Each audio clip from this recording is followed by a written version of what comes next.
tornate l'appello congiunto da parte dei genitori di Giulia Cecchettin e Filippo Turetti, due 22enni scomparsi da sabato. Parla il papà del ragazzo: in questi giorni era del tutto normale. Ricerca ancora senza esito, i vigili del fuoco setacciano il Brenta e i suoi canali, controlli tra Cansiglio e Dobbiaco. Nel bellunese l'auto di Filippo rilevati, movimento sull'Alemagna. Tragedia sul lavoro a Pieve di Soligo, in un'azienda di surgelati, la Boccone, operaia di 26 anni, rimane schiacciata da un macchinario, va in tentativi di salvarla, sul posto spisa al carabinieri. Figli registrati con il doppio cognome, iniziati in tribunale a Padova le udienze per le 37 famiglie arcobaleno, la procura chiede di sollevare il caso alla Corte Costituzionale. Ritrovato il corpo del cacciatore disperso da sabato nella zona di Limana, il 65enne Doriano Gasparini è stato localizzato sul fondale del Piave a circa 1 chilometro da Tralorano. Una rapina ad un furgone carico di sigarette è stata sventata dal tabaccaio che le stava portando a Valdagno. L'uomo, rimasto ferito, è però riuscito a far fuggire i malviventi. 7 persone, tra cui 2 minorenni, sono rimasti intossicati all'Alba, Concordia Sagittaria, per un probabile cortocircuito di un elettrodomestico che poi ha preso fuoco.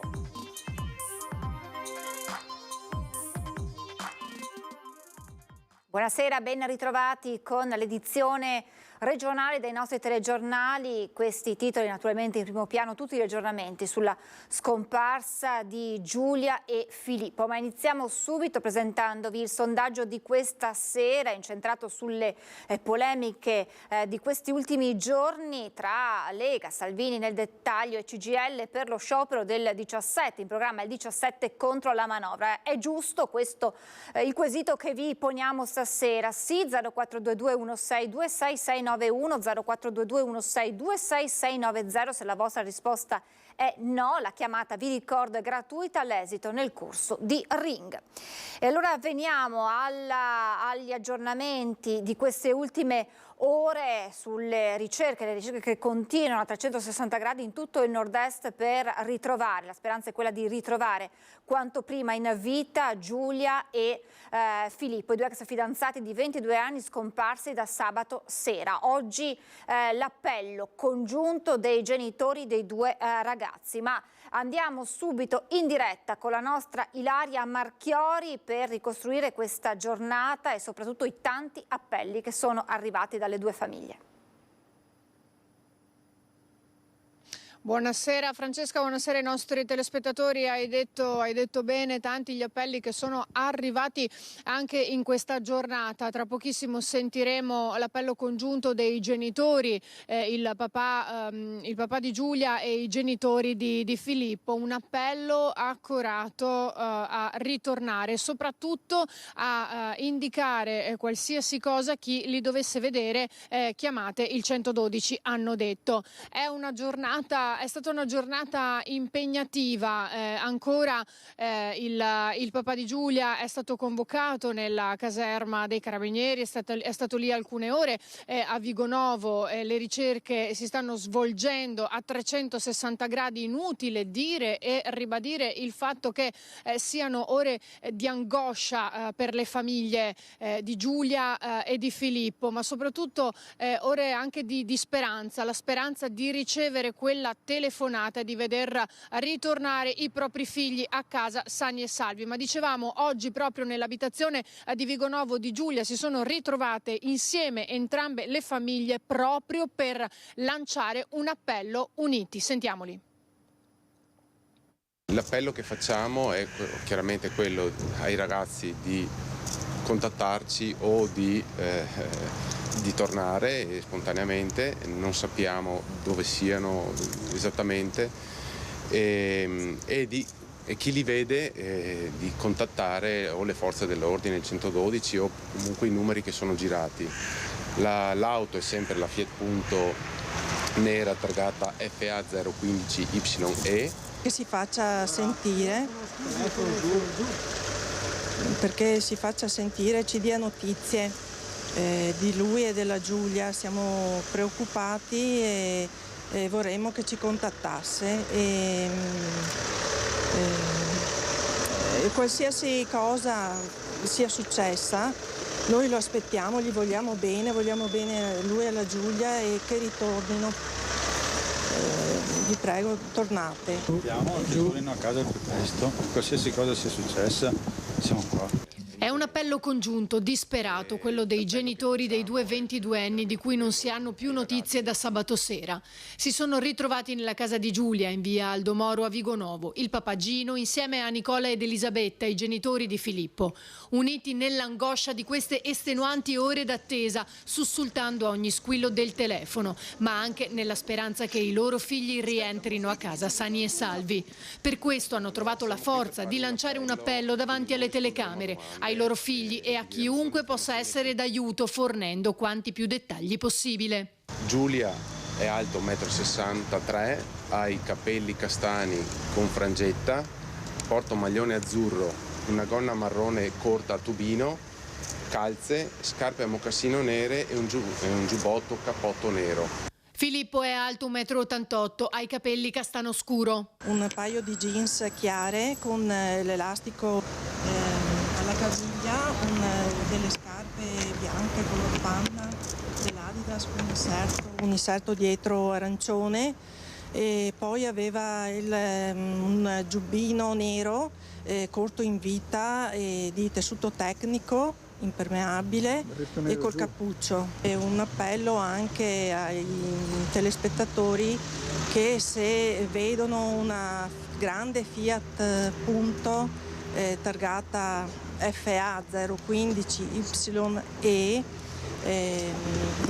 che ha anche delle ammaccature nel cofano della macchina dovute alla grandine, di contattare il 112. Poi la mamma aggiunge: L'ultimo giorno che l'abbiamo visto era tranquillo. E tranquilla era anche Giulia, almeno fino alle 22:45 di sabato, quando si è scambiata alcuni messaggi WhatsApp con la sorella Elena sulle scarpe da indossare probabilmente il giorno della sua imminente laurea. Quello che sia accaduto dopo, i carabinieri stanno cercando di ricostruirlo passo dopo passo. Dalle ore trascorse nel centro commerciale di Marghera al testimone che dice di aver sentito una discussione nel parcheggio poco distante la casa di Giulia verso le 23:15. Poi le chiazze di sangue nella zona industriale di Fossò, dove verso le 23:30 le telecamere hanno registrato il passaggio dell'auto, e ancora le altre zone oltre la provincia. Tra Veneto e Friuli, il Trevigiano, il Bellunese, e mentre continuano le ricerche a 360 gradi anche nella zona del Cansiglio, proprio la scorsa notte la targa dell'auto sarebbe stata letta dal rilevatore elettronico nell'Alto Bellunese, confermando che si stava dunque ancora muovendo. Poi nuove ricerche lungo la riviera del Brenta. Le ricerche dei vigili del fuoco si stanno concentrando anche lungo il naviglio tra Dolo e Stra. Proprio nelle prime ore del pomeriggio abbiamo visto l'elicottero sorvolare la zona. Ma nel corso della mattinata, su richiesta dei carabinieri, hanno effettuato verifiche anche lungo gli argini con l'utilizzo del gommone, ricerche che però hanno dato esito negativo, quindi le squadre sono rientrate. Avete sentito, nel pezzo si diceva l'auto sarebbe stata registrata dal rilevatore elettronico nell'Alto Bellunese. Questa notizia è stata smentita, dunque non è così, l'auto non sarebbe stata registrata in questa zona dell'Alto Bellunese. È bene specificarlo perché è giunta in redazione da poco la smentita di questa notizia. Le ricerche comunque stanno continuando sempre in quelle zone, anche del Bellunese, a 360 gradi, poi come avete sentito in altre varie zone del nostro territorio. Ma dicevamo tanti gli appelli di questa giornata, sentiamo quello della zia di Giulia, e io qui da Marghera restituisco la linea allo studio.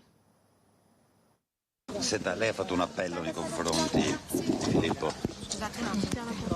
Mi sento circondata, sto andando a casa, sto andando dai miei genitori che sono molto anziani e hanno bisogno del nostro sostegno, quindi grazie per quello che state facendo, e gli appelli li abbiamo già fatti e continuate a riproporli. Soprattutto lei. Aspettiamo i ragazzi e siamo molto fiduciosi nelle ricerche di tutte le istituzioni a questo punto, e chiediamo l'aiuto di tutti i cittadini che potessero in qualche modo vedere questi ragazzi, di non temere di fare alcuna segnalazione e quindi insomma di aiutarci a trovarli. A Filippo e Giulia, se ci stanno ascoltando, se ci sentono, chiediamo di contattare i genitori di Filippo oppure mio cognato. Noi ce li andiamo a prendere, di non aver paura, che comunque insomma noi li stiamo aspettando e abbiamo tanta voglia di riabbracciarli. Qualsiasi cosa è successo, non è successo niente, insomma siamo pronti qui. Siamo pronti ad aiutarli. Grazie, arrivederci. Grazie Elena, grazie mille. Questo è l'appello della zia di Giulia, e allora abbiamo detto bellunese, ma anche Friuli Venezia Giulia, ma anche Trentino Alto Adige, insomma tutto il nord-est è interessato dalle ricerche. C'è stato questo avvistamento nel bellunese, che però l'avete sentito da Ilaria Marchiori, smentito proprio in questi minuti, ma allora andiamo nel bellunese dalla nostra Tiziana Bolognani insieme a Stefano Bozzi. Buonasera Tiziana. Buonasera Francesca, e sì, ve lo confermo anche da Belluno, perché non trova riscontro la notizia secondo cui la Fiat punto di colore nero sulla quale si trovavano Giulia e Filippo sia stata avvistata in movimento, o fosse in movimento anche ieri in provincia di Belluno, perlomeno fino alla scorsa notte. Fonti investigative invece confermano che la targa dell'auto è stata rilevata una sola volta in provincia di Belluno, e cioè domenica mattina alle 9:07 in località Ospitale, località che dà il nome anche all'omonimo ristorante sopra Cortina d'Ampezzo, e quindi non Ospitale di Cadore, anche se ci troviamo sempre lungo la 51 di Alemagna, pochi chilometri prima del passo Cimabanche. Poco meno di mezz'ora dopo la medesima targa è stata rilevata da un rilevatore targhe a San Candido, e quindi quell'avvistamento è compatibile con l'avvistamento della targa, il rilevamento della targa delle 9:07 poco sopra Cortina, vicino al passo di Cimabanche. Auto diretta verso l'Alto Adige, quindi verso nord, e probabilmente quello che sostengono gli inquirenti verso l'Austria. La priorità assoluta è evidentemente quella di trovare al più presto Giulia Cecchettin e Filippo Turetta, e tutti i territori a questo scopo, a questo fine, vengono battuti senza soluzione di continuità, con le ricerche che sono coordinate dalla Procura di Venezia e che vedono in prima fila i carabinieri del comando provinciale lagunare, tutte le forze di polizia e i vigili del fuoco. Questa mattina Federico Fusetti con Simone Merlo si sono spinti fino al bosco del Cansiglio, ed è lì che andiamo con il prossimo servizio, dopodiché la linea può tornare allo studio. Il Bosco del Cansiglio è una delle zone in cui si stanno intensificando le ricerche per ritrovare Filippo e Giulia, ma soprattutto l'auto di Filippo, che gli elicotteri non sono riusciti a individuare. Ma come vedete, Bosco del Cansiglio significa anche luoghi impervi con alberi e arbusti a nascondere quello che c'è al di sotto. Tra Polcenigo e Caneva, quindi tra le province di Treviso e di Pordenone, al confine tra Veneto e Friuli Venezia Giulia, nelle ultime ore si sono concentrate le ricerche. Tutto sarebbe legato al Targa System, le telecamere posizionate all'ingresso e all'uscita di molti comuni che, interrogate sul numero di targa, indicano se l'auto corrispondente è transitata in quel luogo. E da quanto trapela, l'auto sarebbe effettivamente transitata al confine tra il Veneto e il Friuli Venezia Giulia, tra le province di Treviso e Pordenone, più precisamente tra Caneva e Polcenigo, ai piedi del Bosco del Cansiglio, un luogo impervio con molte strade poco asfaltate, stradine sterrate che si arrampicano in mezzo al bosco, e lì nascondere un'auto tra alberi e arbusti non è difficile, e anche renderla invisibile a chi guarda dall'alto, come è accaduto con l'elicottero regionale dei Vigili del Fuoco. Stradine, tra l'altro, lungo le quali noi stessi, che ci siamo spinti per alcuni chilometri verso il bosco, non abbiamo incontrato anima viva. né auto né persone a piedi e le poche case presenti sono isolate.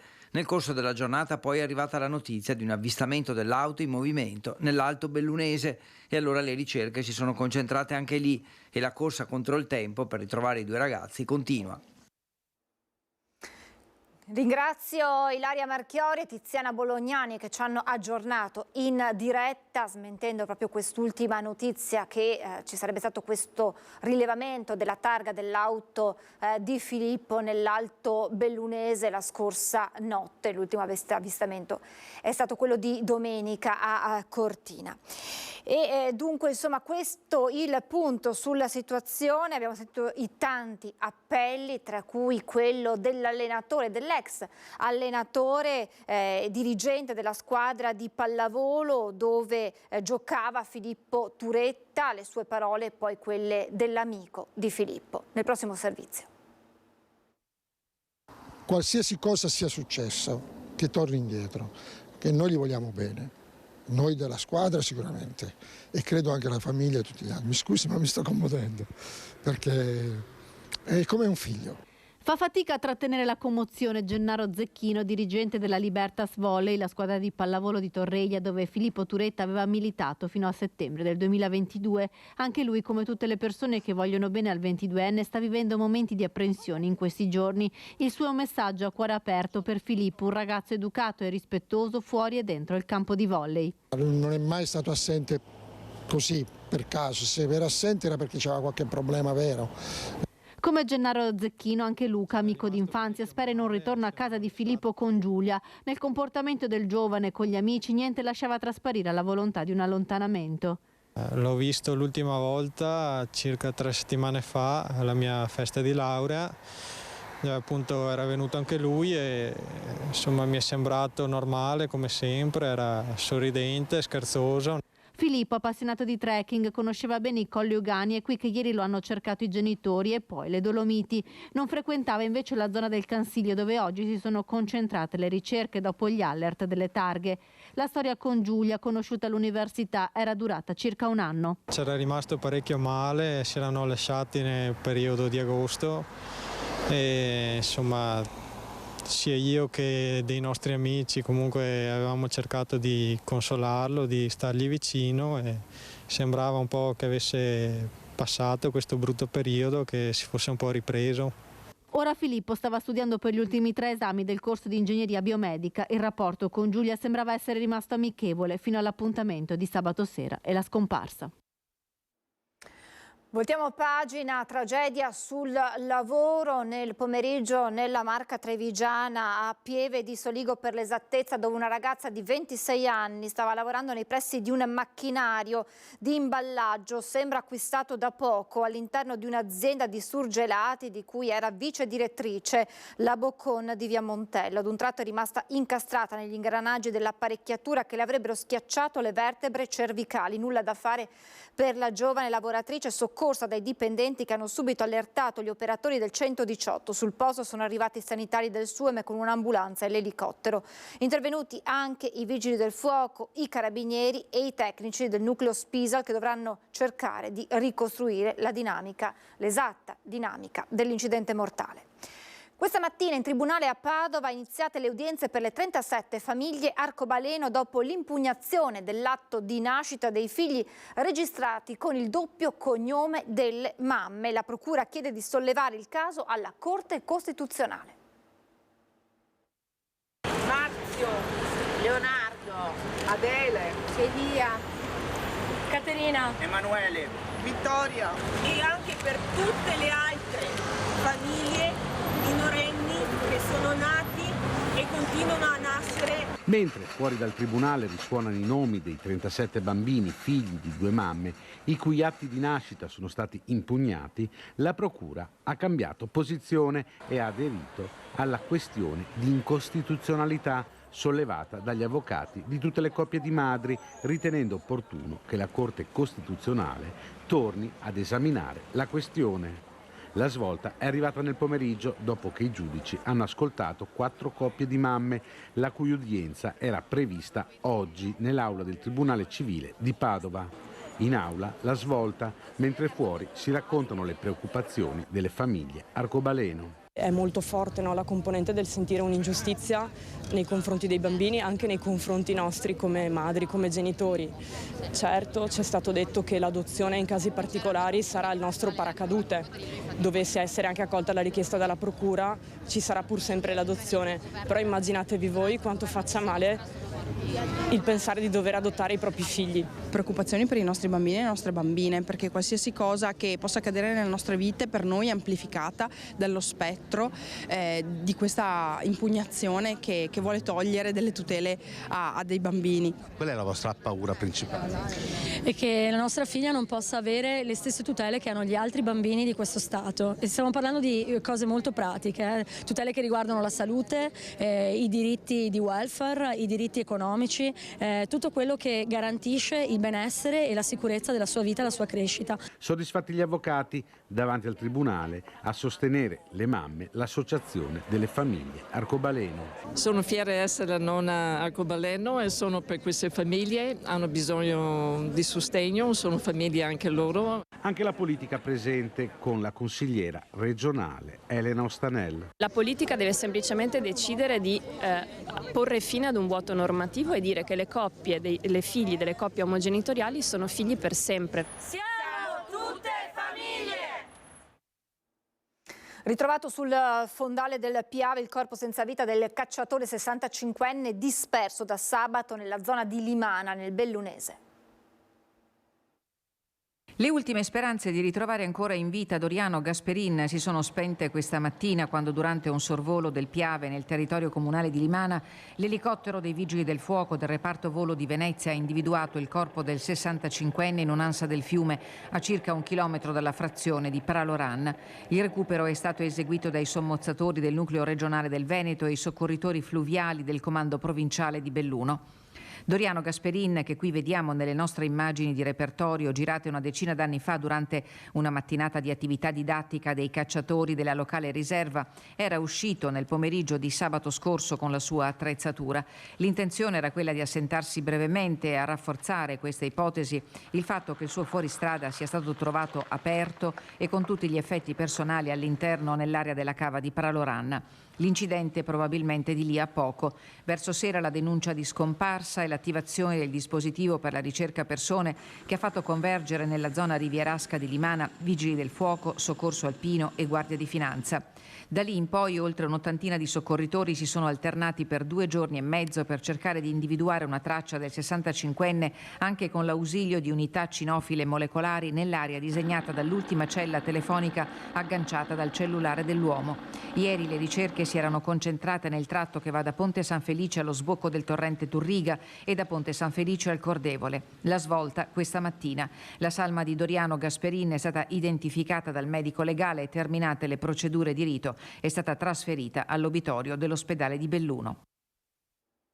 Un tabaccaio di Valdagno è riuscito ad evitare una rapina ai suoi danni e, nonostante fosse ferito, è riuscito a mettere in fuga i malviventi. L'uomo era intento a trasportare un carico di sigarette del valore di circa 3.000 euro con un furgone dai Monopoli di Stato di Vicenza alla sua tabaccheria di Valdagno, un percorso che faceva abitualmente ma che è stato seguito dai malviventi che lo hanno intercettato a Cornedo. Approfittando dell'allontanamento dell'uomo, i due hanno cercato di forzare il portellone del furgone impossessandosi dello scatolone delle sigarette. Il tabaccaio però si è accorto di quello che stava succedendo e ha affrontato i malviventi che hanno desistito scagliandoli contro però il portellone del veicolo che lo ha ferito con una prognosi di 15 giorni. L'uomo però è riuscito a mettere in fuga i malviventi. Il tutto è stato denunciato naturalmente ai carabinieri di Valdagno che ora stanno indagando. 7 persone, tra cui 2 minorenni, sono rimasti intossicati all'Alba Concordia Sagittari in provincia di Venezia per un probabile cortocircuito di un elettrodomestico che poi ha preso fuoco. Sul posto sono giunti i vigili del fuoco di Portogruaro, Latisana e Mestre con 2 autopompe, 2 autobotti, l'autoscala, il carro aria e 14 operatori che hanno tempestivamente spento le fiamme al piano terra evitando il coinvolgimento dell'intera struttura. La famiglia è stata trasferita in pronto soccorso. È davvero tutto, vi lascio le previsioni del tempo, grazie per essere stati con noi, buona serata.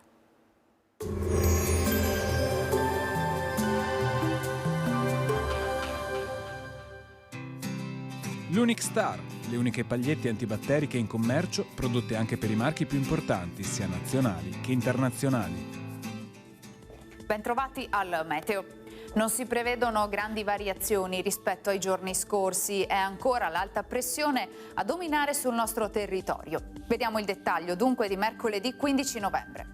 Sul Veneto la giornata sarà caratterizzata da una mattinata con tantissime nuvole, anche con cielo coperto su molte zone.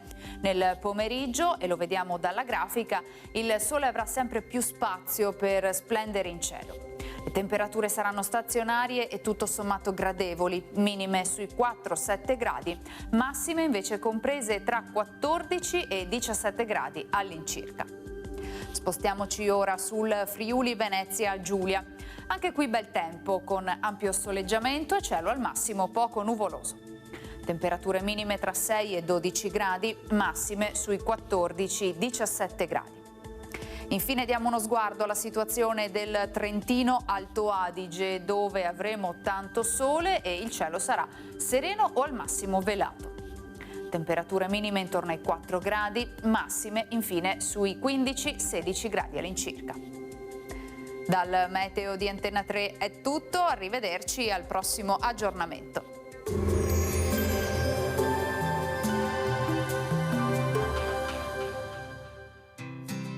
L'Unic Star, le uniche pagliette antibatteriche in commercio, prodotte anche per i marchi più importanti, sia nazionali che internazionali.